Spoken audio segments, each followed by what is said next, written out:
Those on whom legends are built are their legends, declared Coco Chanel not long before her death, when her face had already become a fixed mask to the world, and her myth apparently impenetrable. She was speaking to Claude Delay.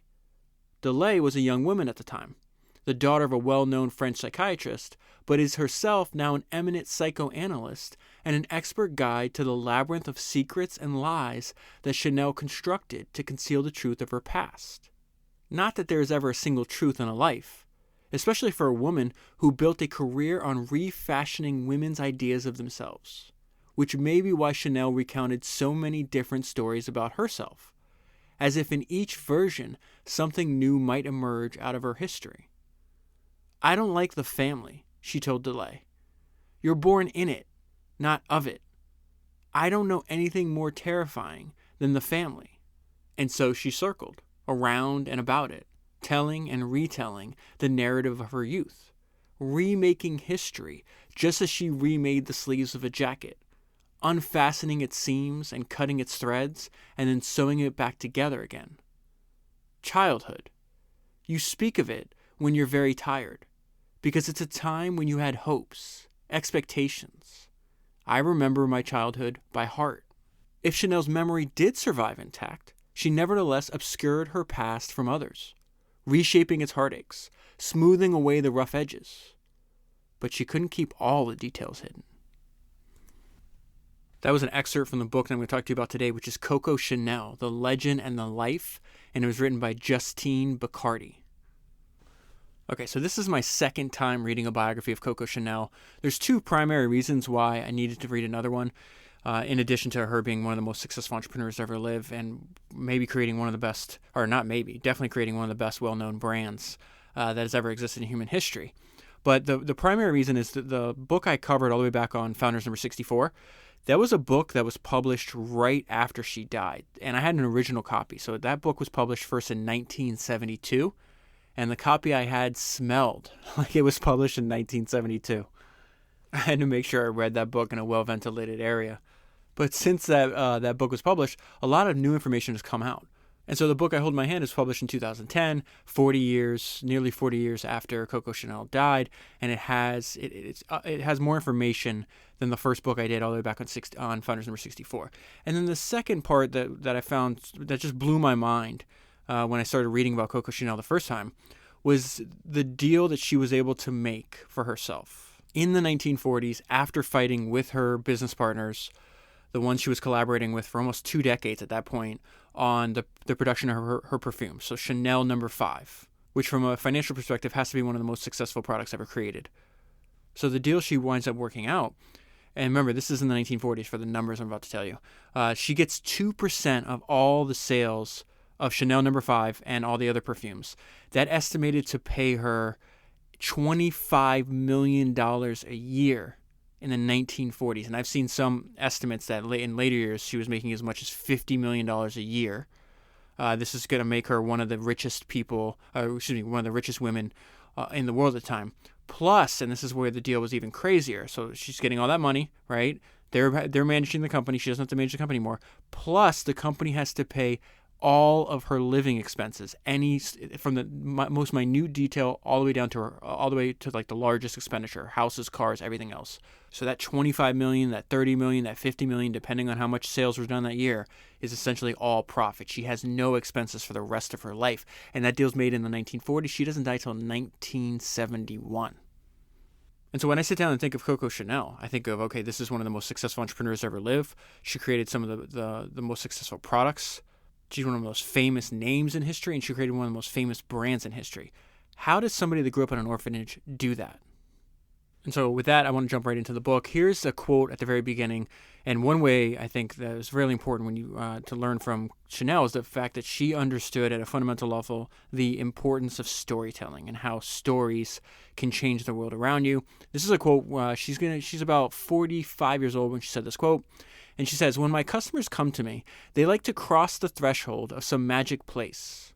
They feel a satisfaction that is perhaps a trace vulgar, but that delights them. They are privileged characters." It's really important that she uses that word because she's telling explicitly, this is a story that I've made, a myth, a legend that I've made. A brand is another way to think about that. that is perhaps a trace of vulgar, but that delights them. They are privileged characters who are incorporated into our legend. For them, this is a far greater pleasure than ordering another suit. Legend is the consecration of fame. So consecration is a word that you come across all the time. I've read it a number of times. You can kind of put together what it means, through context clues or whatever the case may be.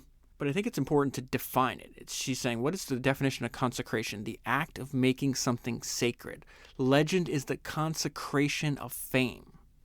And I think that quote gives us an insight into how she thought about what the word Chanel meant. You're not a customer. You're a character in this story, in this fantasy land that I'm creating for you.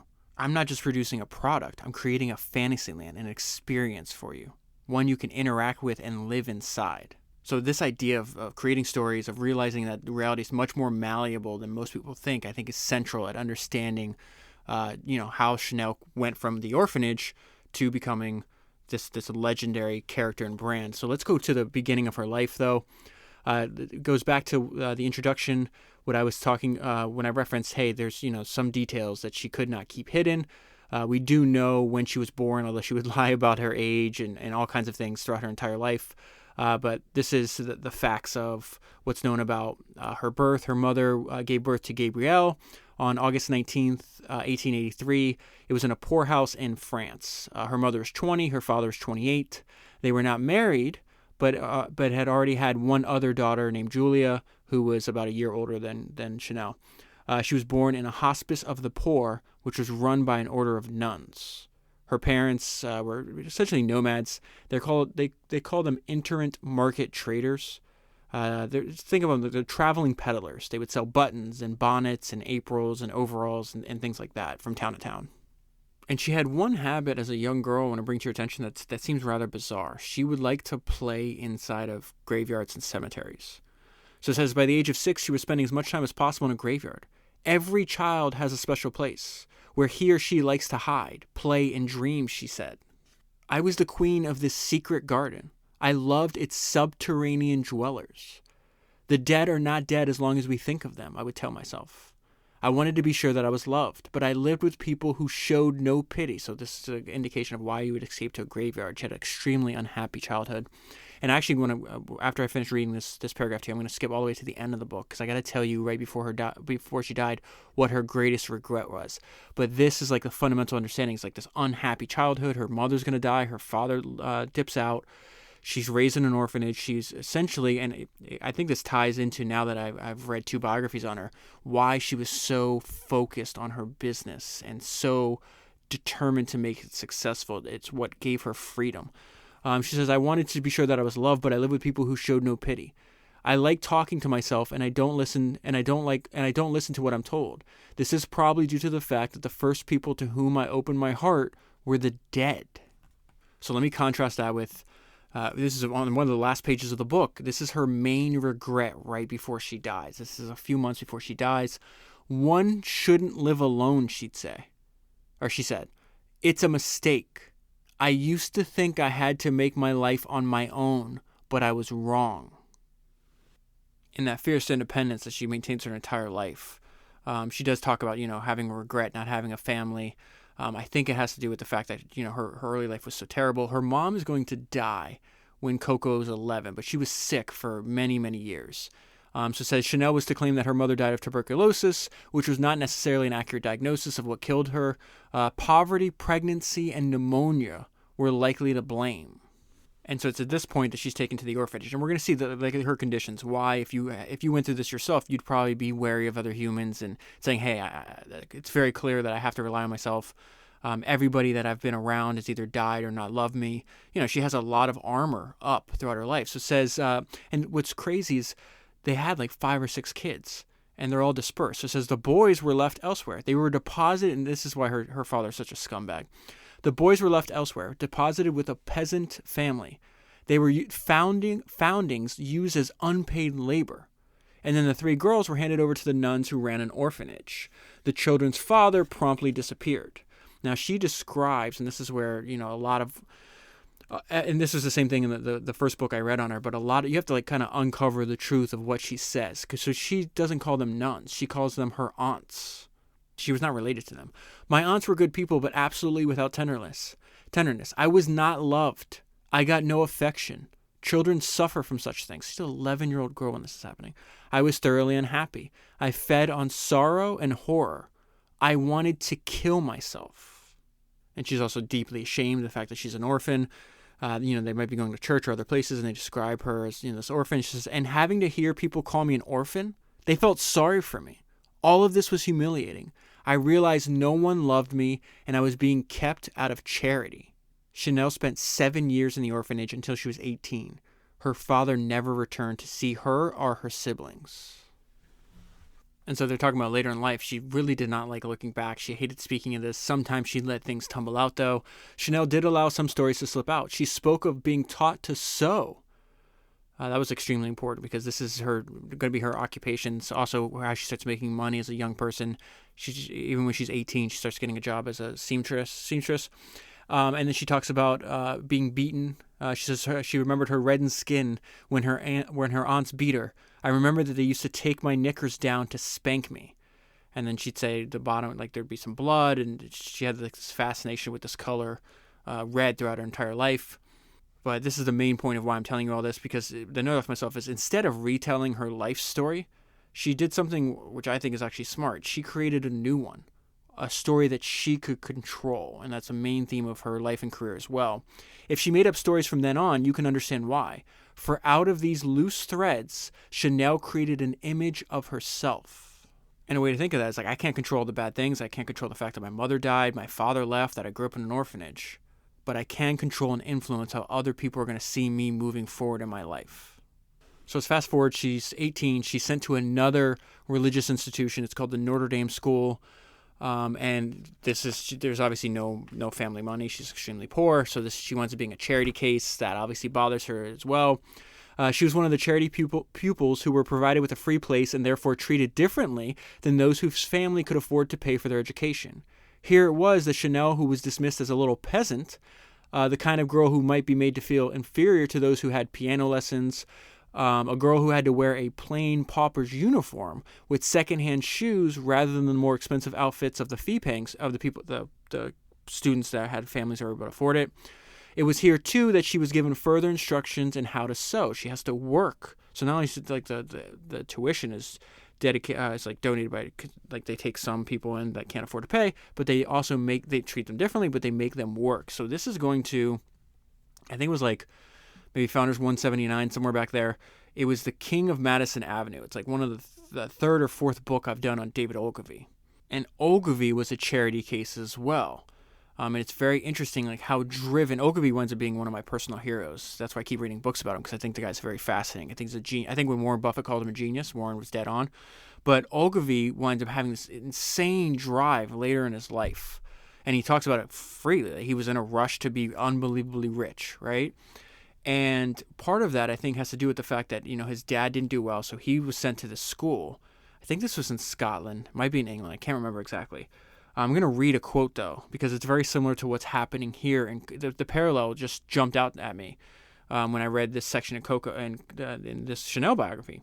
So it says, Ogilvy remembered the day that Mrs. Wilkes refused to let him buy a peach, reminding him that he was poor and attending on a scholarship. How dare you, she shouted, loud enough for the whole school to hear. Your father is so poor that we are obliged to keep you here for almost nothing. What right has the son of a pauper to spend money on luxuries like peaches?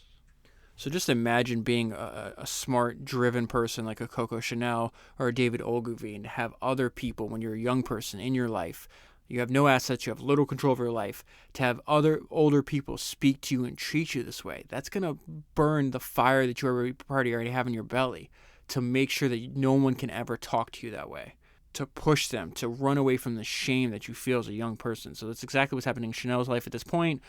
She must earn her living like other orphans, and there was always work available for a seamstress.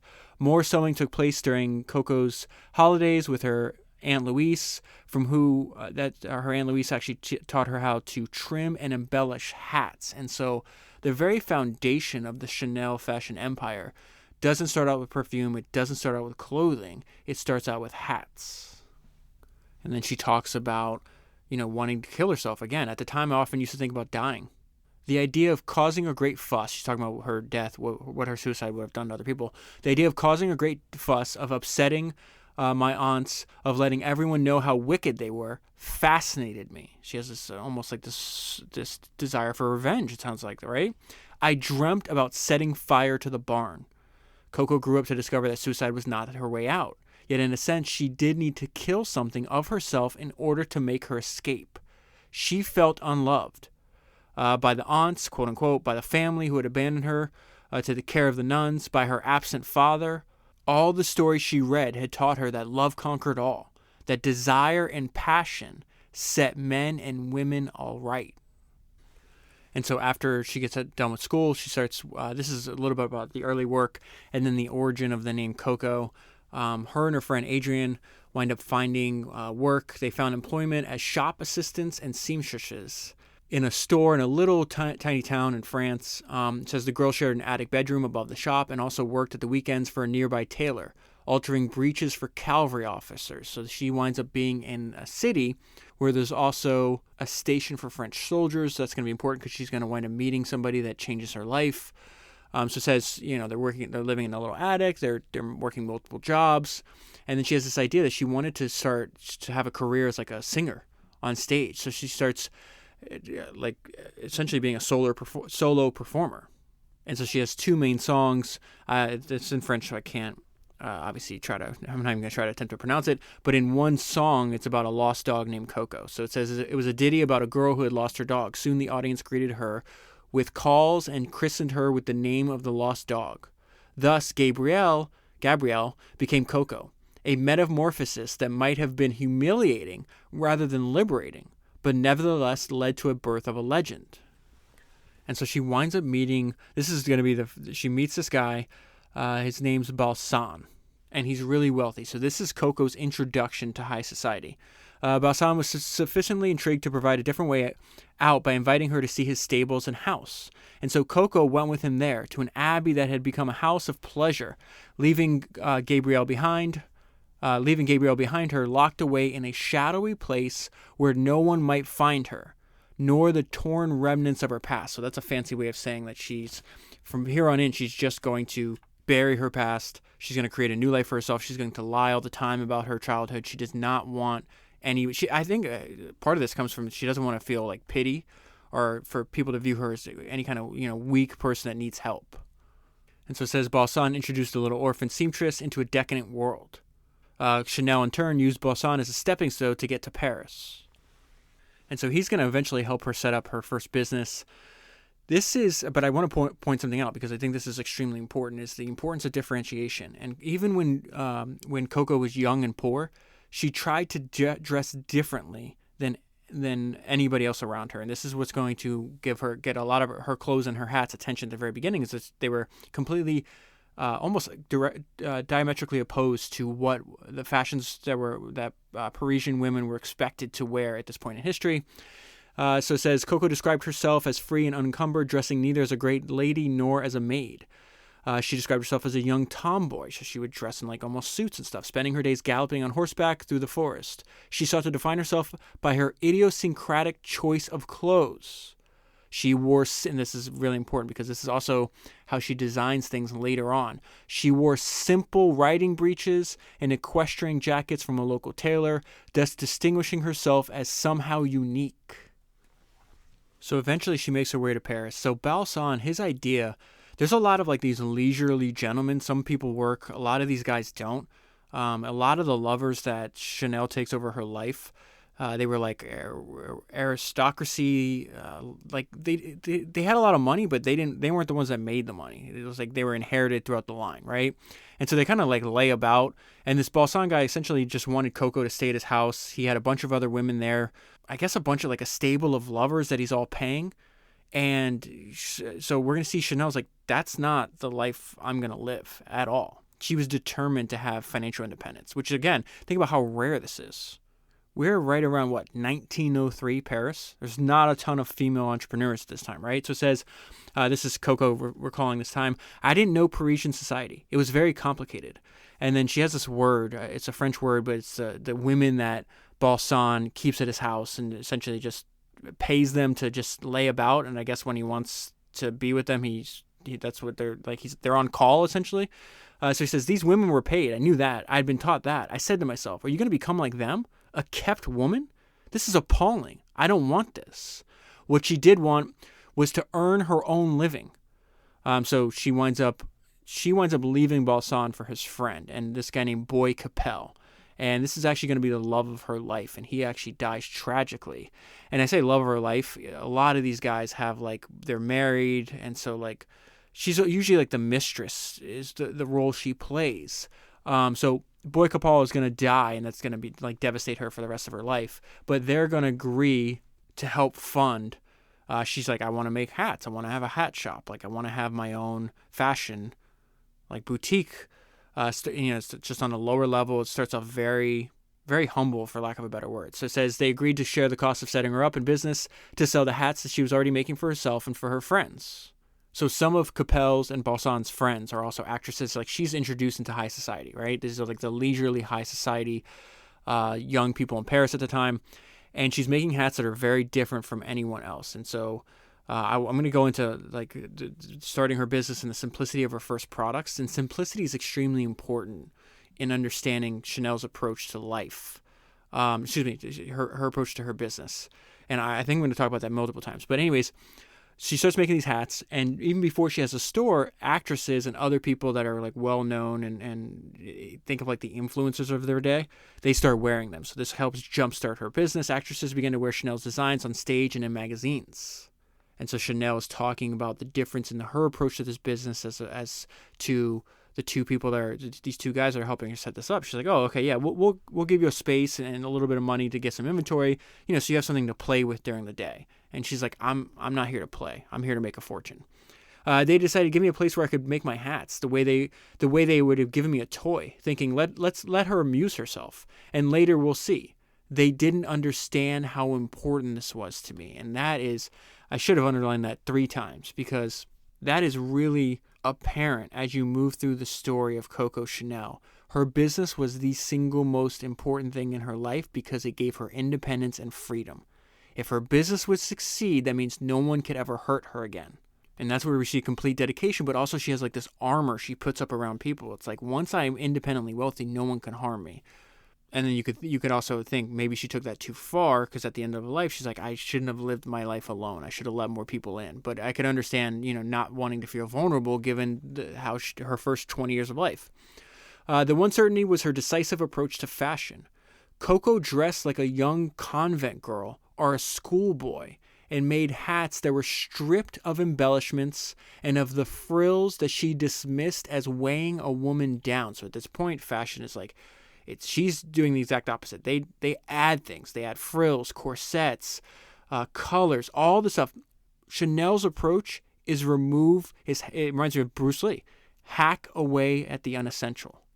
And this is something she talks about later on, where she has competition from people like Christian Dior, Yves Saint Laurent, Balenciaga. And she even says in this book, she goes, the boys don't understand. My edge is that I'm a woman. I know what women want.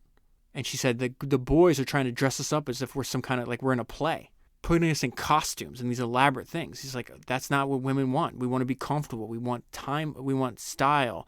We want understated luxury that's timeless, which again, I think Chanel was dead on. The fact that you look at it, there's a lot of pictures in this book, and you look at something she made in 1935, 1929, 1950s, and you could still wear it to this day.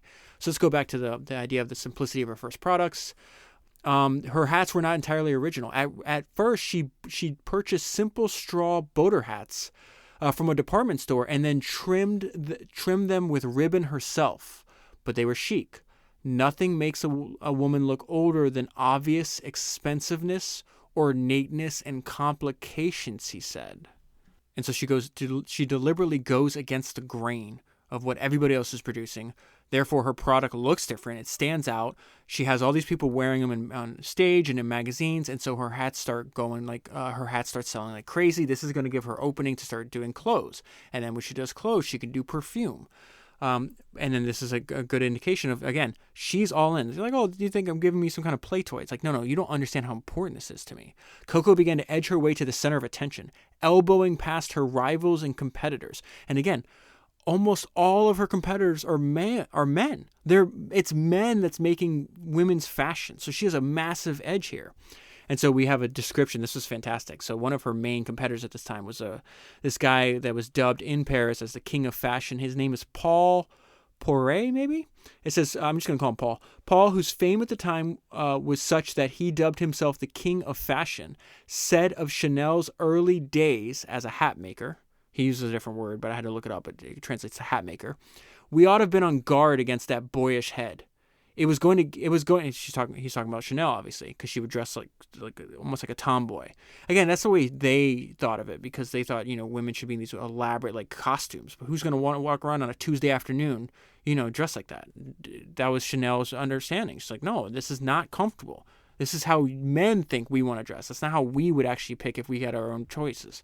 So it says we should have been on guard against her. It was going to give that head of hers, her brain, was going to give us every kind of shock and produce out of it hats, gowns, and coutures, and all these words I can't pronounce, and jewels and boutiques. And so she uses the momentum of all the sales to get out of. At first, she's just on the bottom floor of one of their apartments, and then she gets her own store, which is interesting. So it says, beauties flocked to buy hats from Chanel at her establishment. Her business had grown so successful that she opened a new premise. It gives the address. And anytime I'm reading these books, I usually look up all the addresses on Google Street View just to see what they look like. And her first store, which she's opening now, we're still in the early this is 1910 actually, is just a few hundred yards from where the Chanel store in Paris is still to this day. So let's go back to how she's approaching her work at the very beginning of her business and really think about that line she said. They didn't know how important it was to me. Imagine let's try to put ourselves in her shoes at this point in her life. She's an orphan, little to no family, no money, no stability. All she has is this glimmer of opportunity in the house of Chanel. Imagine how important the success of her business is to her at this moment in her life. But for all the outward success of her designs and the impeccable surface that she presented to the outside world, remember, she's all about making myths. She's not going to let you inside. Her facade on the outside, her external facade is impenetrable. Inside, something was troubling her. I often fainted. I had so much emotion, so much excitement. I lived so intensely, my nerves couldn't stand it. When she worked, she said her health recovered. So that's another thing. She lives till, I think she's 87. She works to the day she dies. So when she worked, she said her health recovered. The house of Chanel seemed to give her stability. And so listen to what she says to one of her seamstresses at one of her very first stores. I am not here to have fun or to spend money like water. I'm here to make a fortune. A year later, Chanel was earning sufficient money to have no more need of Capel's financial support, and she rejoiced in her independence. Her clothes look, and I forgot to mention, I fast forward in the story. She goes from making hats to clothes. And again, the same approach she has for the hats, where she's removing all hacking away at the unessential, making something that she herself would want to wear, because she knows if she would want to wear it, other women would want to wear it as well. She does that same approach to her clothing. A year later, Chanel, I already read that point, she rejoiced in her independence. Her clothes look simple, sleek, and fluid, designed to be worn without corsets and with casual indifference. They had to be comfortable. The rewards were considerable. Her work this is so important, liberated Chanel from other constrictions. She says, I was my own master and I depended on myself alone. And we see she's even able to expand her business even in wartime. So she's going to close her shop in Paris because Germany's going to invade Paris. So in 1939, I think she closes her store, and then she takes like a 15-year she like almost like a hiatus. She's still working but not doing any new collections. But anyways, we're not there yet. We're still in the early days of her business. We're in World War I. We see the relentless resourcefulness of early Coco Chanel. Chanel's business flourished even in the shadow of the First World War. She soon had to adapt to wartime restrictions. So she's got all kinds of materials that she either can't get anymore, or she gets in limited supply, so it forces that resourcefulness. There's a shortage of material. I cut jerseys. So she's saying like she makes multiple new pieces from anything she had. I cut jerseys from them, from the sweaters the stable lads wore. And then I would knitted training garments that I wore myself. By the end of the first summer of the war, I had earned 200,000 gold francs. So she's making, again, just doing as much as she can with the limited materials she has. And the only way to do that is to be resourceful. She's using like her sense of creativity to figure out, okay, how can I produce and sell clothing when I'm severely limited on supplies? And again, they're extremely popular. She made 200,000 gold francs in the first summer. Despite the horrors of the front line, her sales continued to increase. Her clothes were chic but not showy. They were monochrome. She talks about, she's famous obviously for the little black dress. She liked black and white. She would do colors too, but she just talked about her desire for simplicity shines through over and over again in this book. So they're not showy, monochrome, in keeping with the mood of the times. Fashion should express the place and the moment, Chanel would later observe. I was witnessing the death of luxury, the passing of the 19th century, the end of an era. She watched its demise without sympathy, knowing that her time was coming. She's talking about the change in fashion, how everybody's going to eventually copy and try to simplify, just like she's doing her product line right now, that the grandeur that she had witnessed would soon crumble, choking on its own excess. And listen to how she describes her distaste for the designs that were popular before she established Chanel as like the leader in the fashion world. In her words, the last reflections of a Baroque style in which the ornate had killed off the figure, in which over-embellishment had stifled the body's architecture, just as parasites smother trees in a tropical forest. Complicated patterns, an excess of lace, of embroidery, of gauze. But Coco was going to change all that. Chanel was going to impose black. And so at the beginning, there's this giant quote that Coco's famous for. It says, I imposed black. It's still going strong today. For black wipes out everything else around. And so this is where she designs one of her most famous products. Product is still in demand today. You see pictures in this book of the little black dress from like 1926, and it looks exactly like somebody would still wear it today, and I'm sure they do. So it says she took black, the color of mourning, and turned it into celebration of chic.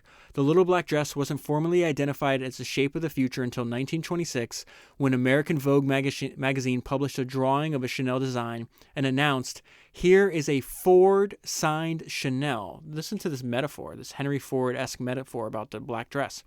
Here, because remember at this time he's producing the Model T, and you can only get it in black. Here's a Ford-signed Chanel. It was a simple yet elegant sheath in black with long narrow sleeves worn with a string of white pearls, and Vogue proved to be correct in the prediction that it would become a uniform, as widely recognized as a Ford automobile, fast and sleek and discreet. And so Chanel talks about why she chose black. She did not approve of what she saw before her. Those reds, those greens, those electric blues. She's talking about what other male designers are dressing women as. She's like, no. She says, listen to this. This is a crazy sentence. Those colors made me feel ill. Coco made a vow to herself. Those colors are impossible. These women, I'm bloody well going to dress them in black. And then she says that famous quote I just said, I impose black. It's still going strong today, for black wipes out everything else around it. So there's a lot of stories in the book about like the people she dates and the lover she takes and all this other stuff. She winds up working with Picasso. I think she met Hemingway, all these famous people. I am going to talk more about her relationship with Churchill, which was fascinating. But there's where I'm at in the book, she's taking this like French lover. He's he's some kind of artist, I guess. But really, it's a maxim that I thought was very interesting, and the way she's describing the way she works and the way it is similar and also different than other people. So I'm going to skip his name. His dictum was to work on an empty stomach and in a cold state. She did not see herself as an artist like him. She repeatedly described herself as an artisan who works with her hand, and yet her precision and commitment to her craft was reminiscent of his. She talks about he's always dedicated to what he's doing. there's a famous like quote video, like a short video that goes around about Kobe Bryant saying like, if you're lazy, get the hell away from me. I don't want anything to do with you. Coco's would say the same exact thing. She was extremely dedicated, but this idea where she's like, I'm not an artist, I'm an artisan. I work with my hands, and I have precision and commitment to my craft. That reminds me of one of my favorite books I've ever read for the podcast was the biography of George Lucas. Just an unbelievable life story, and how many multi-billion-dollar businesses that one guy created is just outrageous. And he says something that was very interesting in his biography.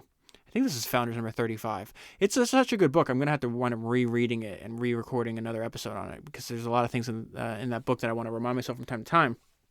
But he talks about, entrepreneurship. It's a practice. I'm a craftsman, right? So he says, my thing about art is that I don't like the word art because it means pretension and bullshit.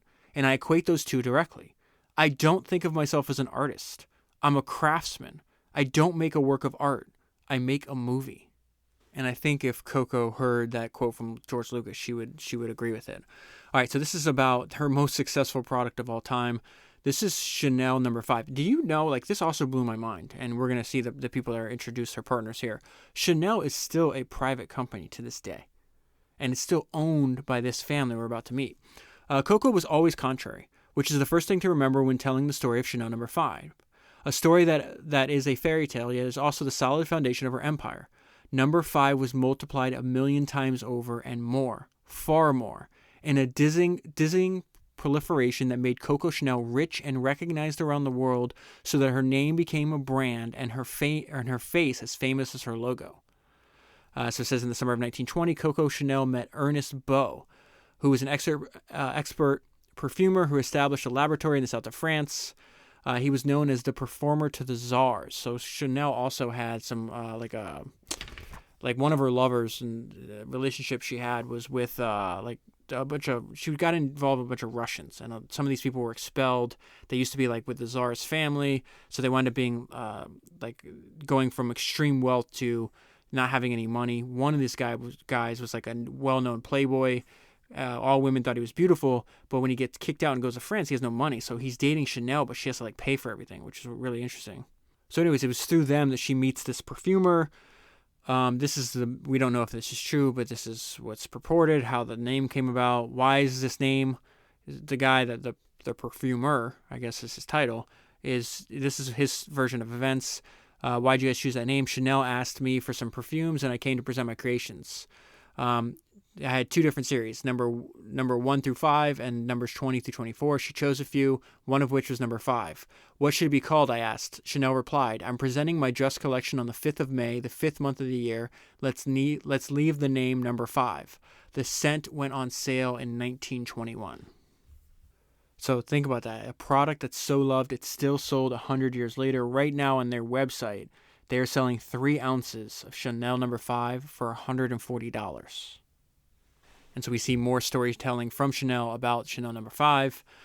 She says it was important to choose one's own rather than have it chosen, meaning again, think about, it's not what men might think you want to smell like. This is what women want to smell like. It was a statement of individuality and of independence. Women wear the perfumes they're given as presents, she said. You ought to wear your own, the one you actually like. When I was young, the first thing I would have done if I had any money was to buy some perfume. So it says that evening she had chosen the sample. She winds up going out to dinner. She's at a fashionable restaurant. This struck me as hilarious. She's in Cannes in France. As she dined, she sprayed the women who passed the table with her new perfume. You've got to be able to lead them by the nose, she said. Having done so with her original customers for number 5, she would start spraying it in her boutiques. So she had 3 or 4 boutiques, so she started spraying it. People, in fact, it was funny, later on in life, she lived at the Hotel Ritz right across from her store in Paris. And they would, as you see her leaving the front door of the hotel, somebody would either call or run over to the boutique. And before she would walk through the door, they would insist that you would have to spray a bunch of number 5. So she walks through like it's sprayed right before, and then she walks through it as if she sprayed it herself. It's just she's a hilarious person. Just completely over the top in so many ways in one, but I just thought that was hilarious that was your job. Okay, oh, here she comes. We got to make sure we spray this. But that's obviously a long time in the future. This is the point she's just like, I think I have something here, but let's see. She doesn't know yet. And so she's got to do like these guerrilla marketing tactics that she's doing, spraying people randomly in the restaurant. So it says even before, she did something smart too. Before it was in mass production, she just had a bunch of samples. And so she would give little samples to her best clients in the boutique. And it says she would underplay her commercial ambitions, but suggest to her best clients that they were in on a secret long before anyone else. So it would be way before it was for sale. It's like, this is what I'm working on. Don't tell anybody. But here, you get to have it. You're part of the play. You're a character in this whole brand that I'm building. Okay, so now she has to get into the production. And so they set up this company, which I think is the Perfumes of Chanel, but it's in French. So I think that's what it translates to.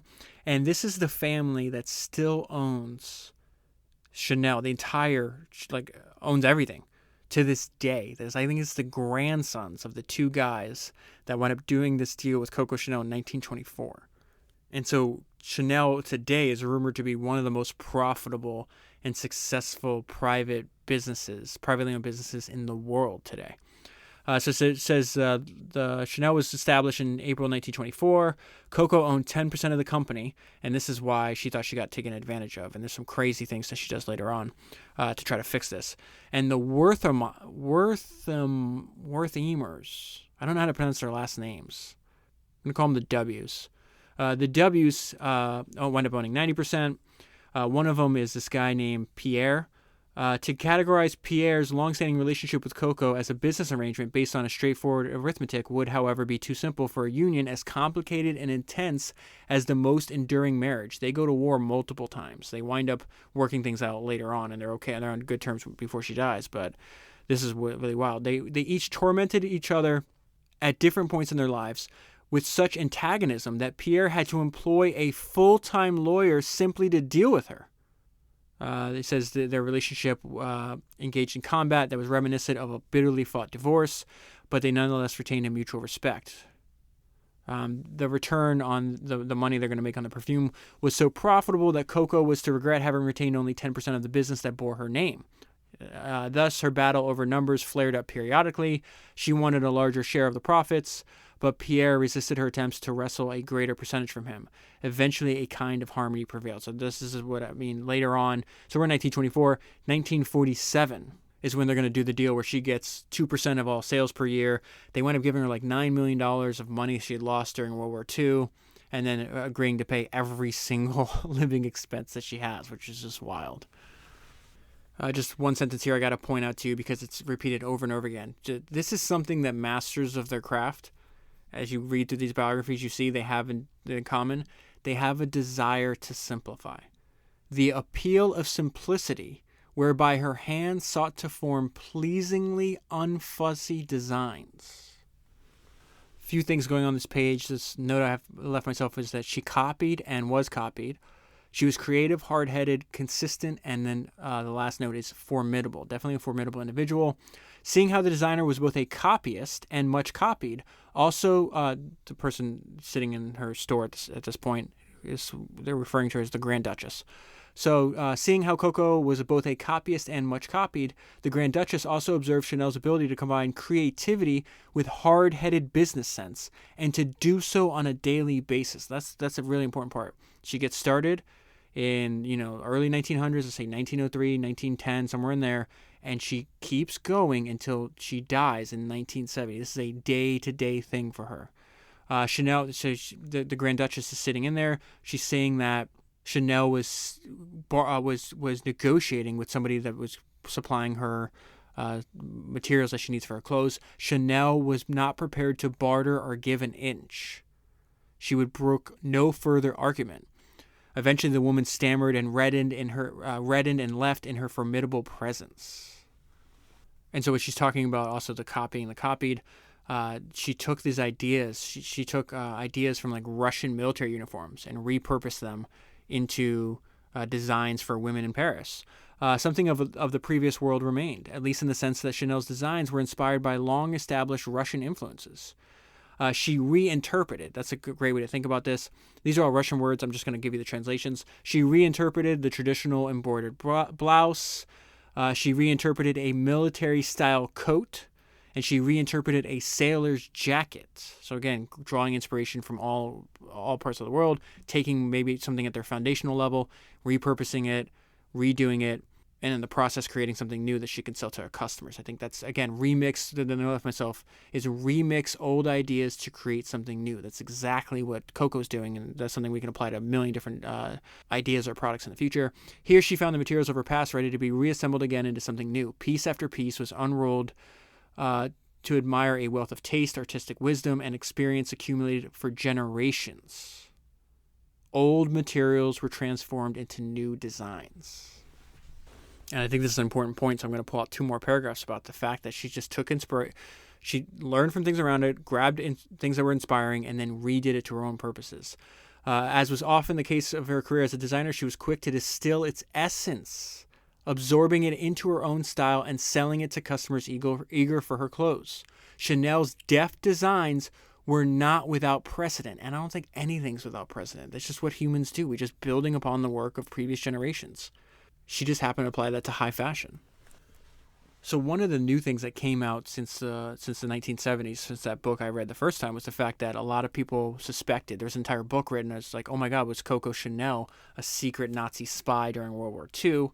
And so part of the reason people believe that, and I'm going to get into, like, the evidence is pretty sparse, is the fact that she had a friendship with Winston Churchill. She at this time is dating the Duke of Westminster, who is one of these like leisurely gentlemen, didn't really work, just sailed around the world on his yacht and partied and had a bunch of women and all this other stuff.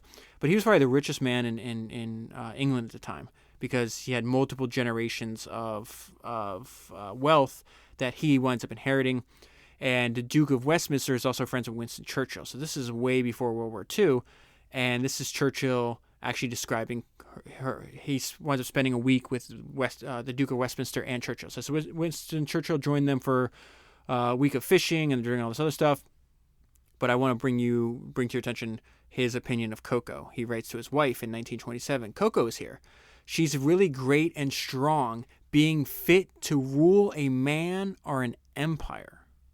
And so throughout the book, you have these descriptions. And again, Winston Churchill himself, a formidable individual. That's how they describe her. She's a formidable, she can rule a man, she can rule an empire. She's just as talented as you or I. This is her architect's description. She wound up building this beautiful villa in the south of France.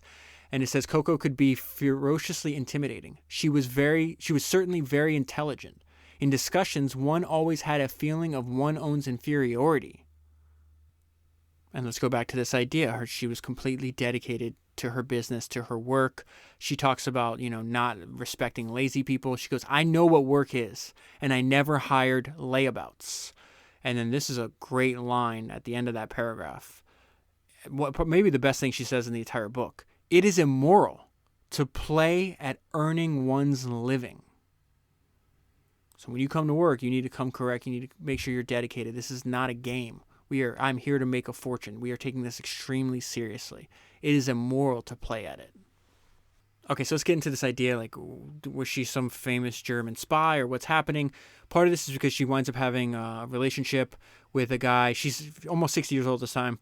She winds up having a relationship with a guy that's like 15 years younger than her. And so this is one of the reasons I wanted to read another book on her. It's like, was she a spy for the Nazis during World War II? This was just hilarious because they're asking her, like, how could you be with a German during this time? And in her famous reply to the question of whether she had involved with a German, her response was, really, sir, a woman of my age cannot be expected to look at his passport if she has the chance of a lover. There's a lot of lines like that in the book. She's rather funny.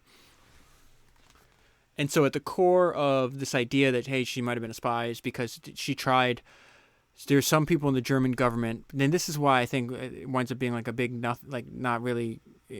I don't think it's, when you read the headline, oh my God, she was a spy for the Germans. It sounds terrible, right? Well, there's a lot of people in like high positions in the German government that are not on the side of Hitler. In fact, they want the war to end. They think this guy's a crazy maniac. And one of these guys contacts Chanel to see if she could broker peace with Winston Churchill. And so Chanel is a French citizen. If she's trying to broker peace, like ending the war, getting rid of it, that's not, to me, that's not the same as like she's nefariously spying and gathering information for the German government. I didn't see any evidence of that. But this is why, at the heart of this, is the fact that she's had a relationship with the Duke of Westminster and Churchill. And so it says the Duke of Westminster, whose name also crops up often in the meticulously filed correspondence and diaries of the Churchill archives. It was on the Duke's Scottish estate that they had fished and played card games together. This is all the stuff Chanel and Churchill did together. They had hunted boar. They'd cruised on yachts throughout the Mediterranean. They enjoyed house parties, horse riding, and pheasant shoots. Thus, they possessed shared memories as well as shared attachments, and their pasts were intertwined. This is a good 15 years before the war, before Churchill's prime minister. There were times when politics overrode friendship, though Churchill was skilled at navigating the hazardous grounds that divided the two. So at one point, Churchill hears that the Duke of Westminster, is opposing a war with Germany. As we discussed a few books ago, at this time, it was very common, like this desire to appease Hitler. So Churchill writes him a note. Churchill wrote to him expressing the gravest concern. I am sure that pursuance of this line, meaning making peace with Germany, would lead you into measureless odium and vexation. Churchill did not refer directly to his membership of a right-wing pro-German movement, this is the Duke of Westminster, or to his reputation as an anti-Semite, but he did succeed in bringing him back into the line, and he proved himself ready to answer Churchill's call to do all that was necessary for winning the war. So it was around this time where she decides to close. It says her decision to close the House of Chanel was an immediate consequence of the declaration of war, and was very fascinating. It says at the time, this was seen as an act of cowardice and betrayal. And so this is where we get into, a few years later, this guy named Schellenberg winds up trying to, he's the one that pitches the deal to Chanel through her German lover, this guy named Spatz.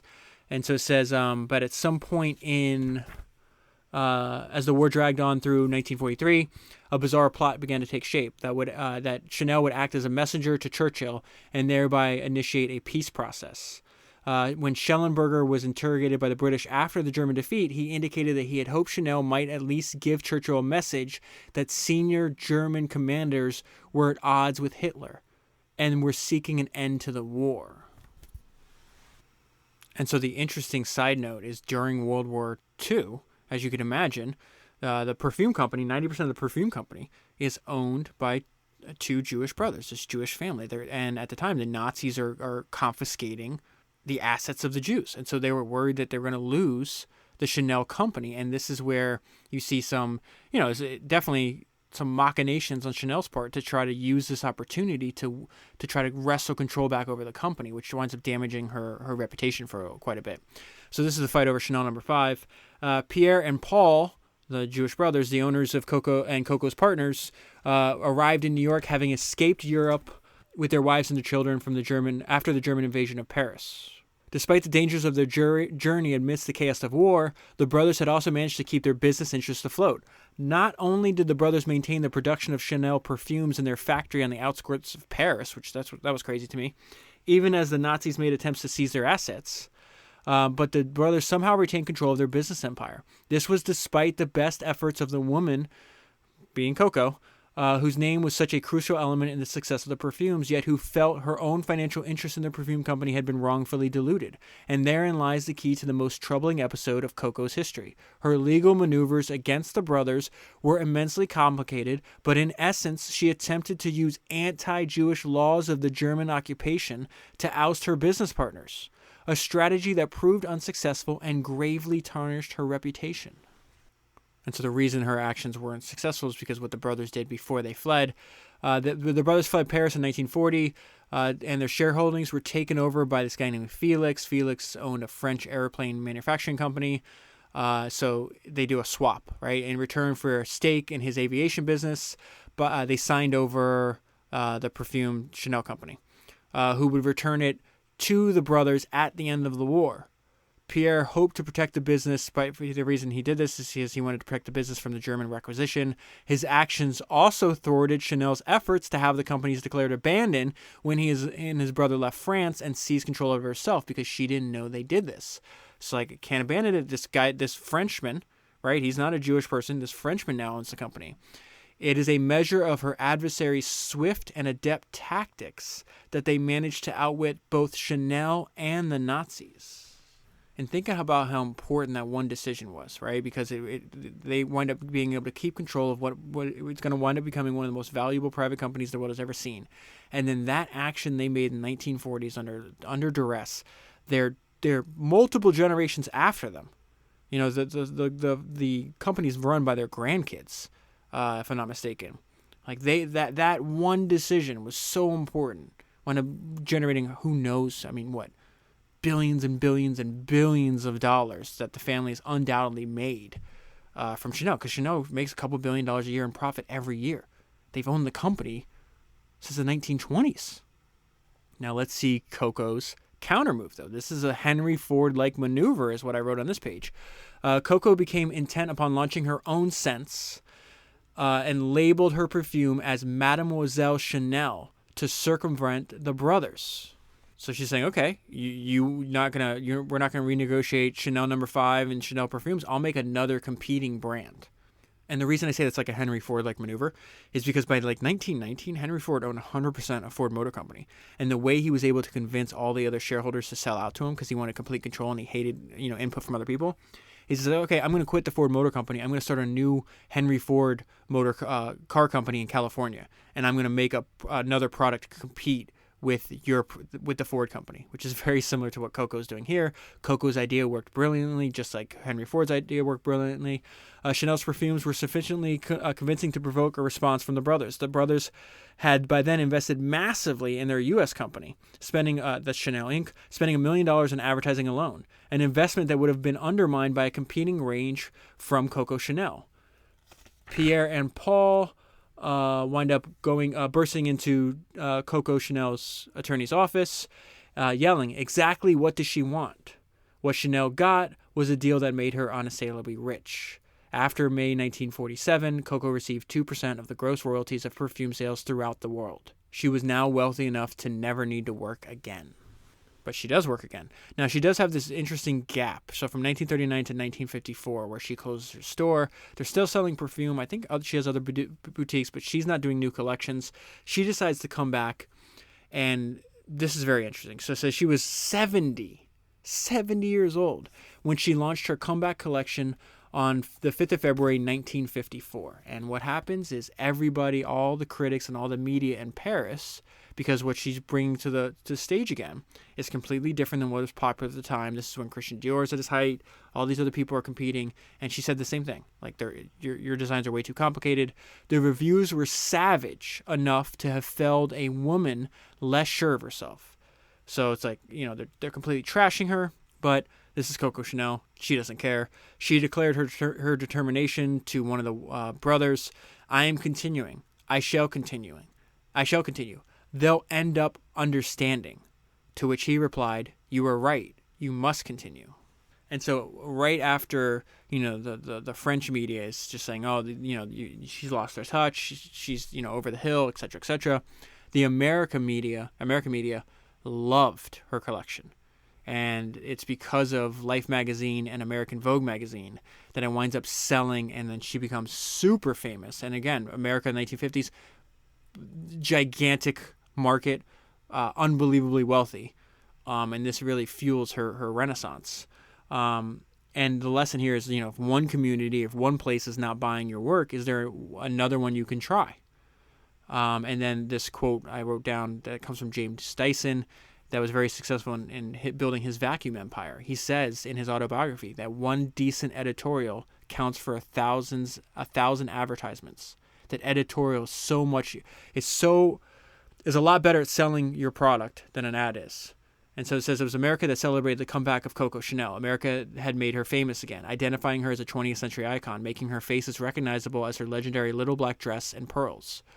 Like Vogue magazine, Life magazine was enthusiastic about Chanel's revival of what it was that she had always done well. Dresses that were plenty elegant, but easy but also easy fitting, and refreshing. Especially refreshing after some poured on look of some style. So they're comparing and contrasting like this over the top fashion that's taking place compared with Chanel's, simple, timeless, elegant. Orders came flooding in from the United States. And this is what Chanel says about her, the difference between her and her competition. I am only a little dressmaker, trying to make women young and pretty. Those other designers that do the pretty little sketches, the boys, they don't understand women. They don't know how they live.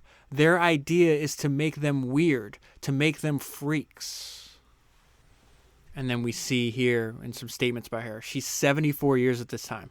So the note of myself is 74 years old and still fired up. Let's hope to be as lucky as Coco. Ross asked her why she happened to be in retirement for so long. Her brown eyes flashed. Never was I really in retirement in my heart, she said. I always observed the new clothes. At last, quietly, calmly, with great determination, I began working on my new collection.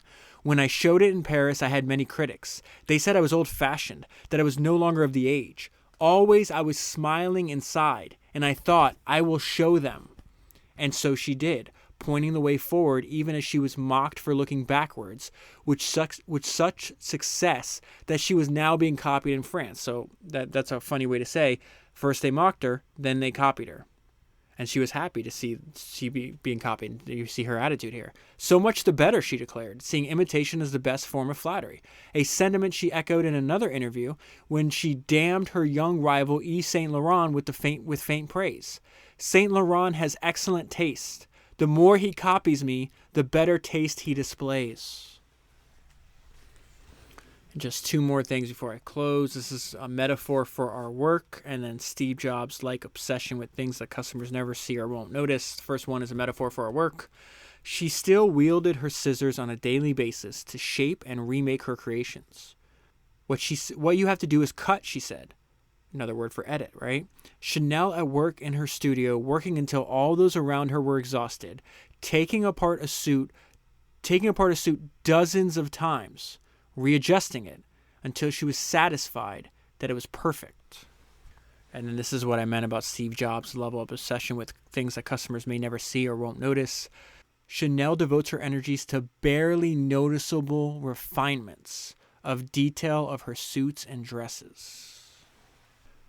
And I'll close with this paragraph from her niece, who's also named Gabrielle. And I think she really gets to the essence of Coco Chanel. Sometimes, says Gabrielle, her aunt would tell her, a simple life with a husband and children, a life with the people you love. That is the real life. And yet Gabrielle could also see the manner in which Chanel had cut her own family ties to set herself free. She battled for her freedom, to escape from her childhood, from the suffering of the orphanage, and that is why she designed clothes that made women free. It was all a question of freedom. To be free to drive your car, to ride a bike, to walk to work, you had to be able to forget about what you were wearing. Forgetting is part of freedom. And so she was free to forget her past. And even if she did not forget it, she put her memories somewhere where they did not weigh too heavily on her. Just like the clothes she made, that were so light that they seemed to weigh nothing at all. And that is where I'll leave it. For the full story, you got to read the book. If you buy the book using the link that's in the show notes in your podcast player, you're supporting the podcast at the same time. I will also leave a link down there. I've been saying I've been doing it for a limited time. I might make it permanent, but you have the ability, if you want to switch your membership from a subscription to lifetime access. So you pay one time, you have access to Founders for as long as the podcast exists. To do that, you'd have to sign up using the link that's in the show notes, and then you'd have to cancel your existing membership. Unfortunately, I can't do it automatically. This is optional. You don't have to do it. Some people have emailed me saying they want to keep the subscription because they'd pay more. I'm completely fine with whatever you choose, but that option is there for you if you want to take advantage of it. That is 199 books down. 1,000 to go, and I'll talk to you again soon.